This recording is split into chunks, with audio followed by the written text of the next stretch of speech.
Hello students, अब हम लेते हैं रिक्शिया का किस प्रकार से बीजाणुभिद या स्पोरोफाइट जो है वो उसका निर्माण होता है।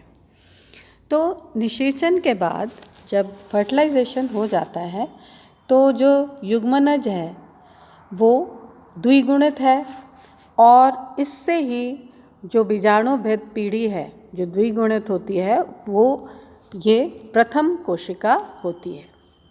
तो बार बार ये विभाजित होकर एक बहुकोशिकीय संरचना जिसको कि हम कहते हैं कि स्पोरोगोनियम या बीजाणुभिद का निर्माण करती है। अब जो पोस्ट फर्टिलाइजेशन के बाद जो परिवर्तन होते हैं उसमें सबसे पहले जो स्त्रीदानी है उसकी जो वेंटर होता है जिसको हम अंडघा कहते हैं कि जैकेट कोशिकाएं जो है वो सक्रिय विभाजन से एक द्विस्तरीय भित्ति का निर्माण कर लेती हैं। अब ये जैकेट की जो कोशिकाएं हैं वो परिवर्तित होते हुए स्पोरोगोनियम जो है वो बनता है और ये जो स्पोरोगोनियम है इसमें जो द्विस्तरीय आवरण है उसको हम कैलेप्ट्रा कहते हैं का निर्माण जो है वो हो जाता है। अब ये जो कैलेप्ट्रा है या गोपक है इसकी वृद्धि दर भी स्पोरोगोनियम की दर के समान ही होती है और ये स्पोरोगोनियम को पूरी तरीके से घेर लेते हैं, जैसे कि इसमें हम देख रहे हैं ये विकसित स्पोरोगोनियम है। अब इसके अंदर जब ये पूरा इसको ढक लेते हैं जो इसके अंदर विभाजित जो है वो जो ज़ाइगोट है वो विभाजित हो रहा है और उसमें दो प्रकार की कोशिकाओं का निर्माण होता है। ऊपर की जो कोशिका है वो अपर एपीबेसल सेल कहलाती है और नीचे की हाइपोबेसल सेल। अब ये दोनों जो कोशिकाएं हैं उनका विभाजन जो है वो होता है जिससे कि एक क्वाड्रेंट या जिसको हम कहते हैं कि चतुर्थांश जो है उसका निर्माण होता है। अब फिर उसके बाद तीसरा विभाजन और होता है और इससे जो है वो 8 कोशिकाएं बन जाती हैं। अब रिक्शिया की कुछ जातियों में ये जो अनुप्रस्थ विभाजन से जो भ्रूण बनता है उसमें 4 कोशिकाएं ही बनती हैं, 8 नहीं बनती हैं। पर ज़्यादातर ये 8 बनती हैं और उसके बाद फिर लगभग 20 से 40 कोशिकाएं जो हैं वो बन जाती हैं। अब जब 20 से 40 कोशिकाओं का निर्माण हो जाता है तब इसमें जो है वो एक पेरिक्लाइनल जिसे हम कहते हैं परिणत विभाजन होता है जिससे बाहर की ओर एक स्तर की एम्फीथीसियम निर्मित होती है। इसको हम एम्फीथीसियम कहते हैं। यह संरचना जो है वो कई फिर उसके बाद उसमें लॉन्गिट्यूडनल डिवीजन होते हैं, अपतनिक विभाजन होते हैं, उससे एक कोशिकीय मोटी सुरक्षा परत जैकेट जो है वो बना लेती है। अब इसके भीतर जो भीतर की एक केंद्र की कोशिका उपस्थित रहती है तो अतः ये जो है वो फर्टाइल कोशिकाओं में निरूपित हो जाती है। तो ये जो अंदर की जितनी भी कोशिकाएं हैं वो सब फर्टाइल कोशिकाएं कहलाती हैं, फर्टाइल सेल्स कहलाती हैं और ये डिवाइड करके आर्कीस्पोरियम बनाती हैं। तो ये लगातार विभाजित होकर बीजाणुजनक ऊतक या स्पोरोजीनस टिश्यू बनाती हैं। पहले आर्कीस्पोरियम इसको कहते हैं, उसके बाद इसको स्पोरोजीनस टिश्यू या बीजाणुजनक ऊतक कहते हैं। यह सभी कोशिकाएं जो है वो फर्टाइल नहीं होती। कुछ कोशिकाएं जो है वो विभाजित नहीं होती और वह अपघटित होकर पोषक कोशिकाएं बना लेती हैं, न्यूट्रिटिव सेल्स का निर्माण कर लेती हैं। क्योंकि इसके अंदर कोई जैसे टैपिटम जो विकसित स्पोरोगोनियम में एक लेयर होती है टैपिटम, जो कि न्यूट्रिशन प्रदान करती है ग्रोइंग स्पोर्स को, पर इसके अंदर ये नहीं बनता। इसमें जो कोशिकाएं हैं स्पोरोजीनस सेल्स की ही कुछ कोशिकाएं जो है वो न्यूट्रिटिव सेल्स बन जाती हैं और वो ही न्यूट्रिशन प्रदान करती हैं। अब इसके बाद जो मातृ कोशिका में जो ये स्पोरोजीनस टिश्यूज़ जो बनते हैं, उनके अंदर हर एक कोशिका में इसको हम जो है स्पोर मदर सेल्स कहते हैं। जब एक बार ये पूरी तरीके से जितनी कोशिकाएं बननी हैं वो बन जाती हैं, अब इसको हम स्पोरोजीनस टिश्यू की हर एक सेल को हम कहेंगे स्पोरोजीनस मदर सेल। अब ये स्पोरोजीनस मदर सेल के अंदर मियोटिक या अर्धसूत्री विभाजन होता है। तो अर्धसूत्री विभाजन से इसके अंदर जो है वो 4 स्पोर्स बनते हैं और चारों, क्योंकि अर्धसूत्री विभाजन मियोसिस से बने, तो ये सारे जो है वो क्या होते हैं, हैप्लॉइड स्पोर्स होते हैं। और ये हैप्लॉइड स्पोर्स जो हैं वो एक साथ लगे रहते हैं। उसको बीजाणु जो है वो स्पोर टेट्राड कहते हैं। और ये बीजाणु जो है वो कैलेप्ट्रा के अंदर सतही कोशिका व बाहरी जैकेट कोशिकाएं धीरे धीरे नष्ट होने लगती हैं।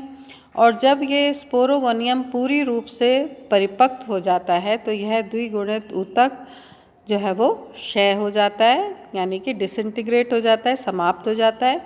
और परिवर्धित होते हुए ये बीजाणु को पोषण देने का कार्य संपन्न करता है। इसके अतिरिक्त स्पोरोगोनियम थैलस में संचित पोषण पदार्थ भी जो है वो प्राप्त होता है। और ये अब जो स्पोरोजेनेसिस वो हम लेते हैं, जैसे कि इसमें चित्र में दिखाई दे रहा है कि जो है अब स्पोर्स जो हैं वो कैसे गैमीट बनाते हैं वापस। तो बीजाणु मात्र कोशिकाएं जो स्पोरोजीनस टिश्यू में उपस्थित होती हैं, तो वह अर्धसूत्री विभाजन द्वारा बीजाणु निर्मित करती हैं। अब ये जो बीजाणु बनता है, इसका किस प्रकार के बीजाणु होते हैं? ये बीजाणु जो है वो स्पोर टेट्राड में लगे होते हैं। और हम एक परिपक्व स्पोरोगोनियम का चित्र देखें तो ये जैसे चित्र है ऐसा दिखाई देता है। ये जो हैं ये स्पोर्स जो हम कह रहे हैं, ये स्पोर टेट्राड्स हैं, मतलब 4 स्पोर्स जो हैं वो एक साथ लगे रहते हैं, इस प्रकार दिखाई देते हैं।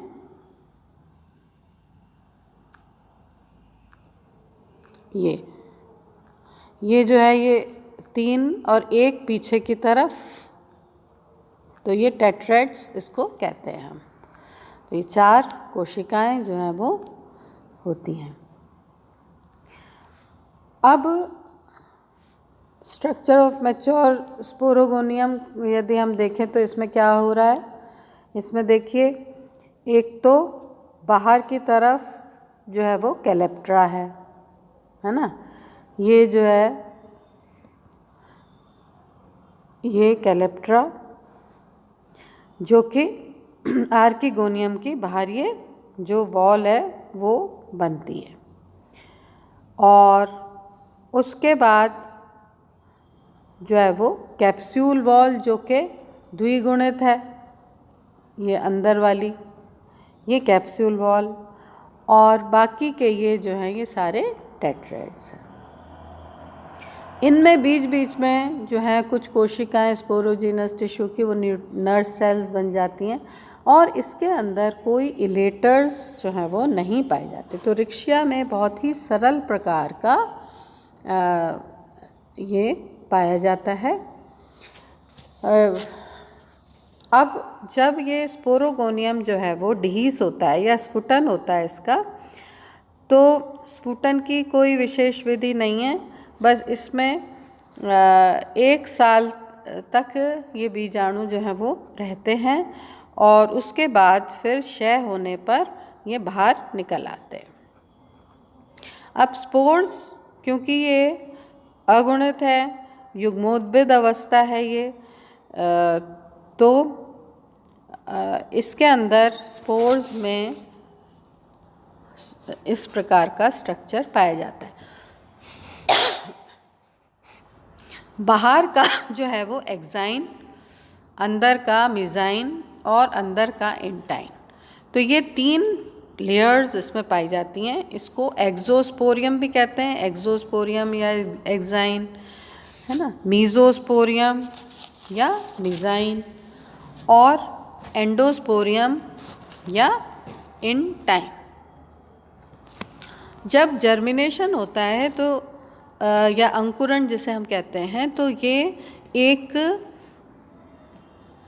पोर से होता है जिसको जर्म पोर कहते हैं। अब जर्म पोर से एक ट्यूब निकलती है, जैसे इस प्रकार ये जर्म ट्यूब से एक ट्यूब निकलती है और उससे नए थैलस का निर्माण होता है।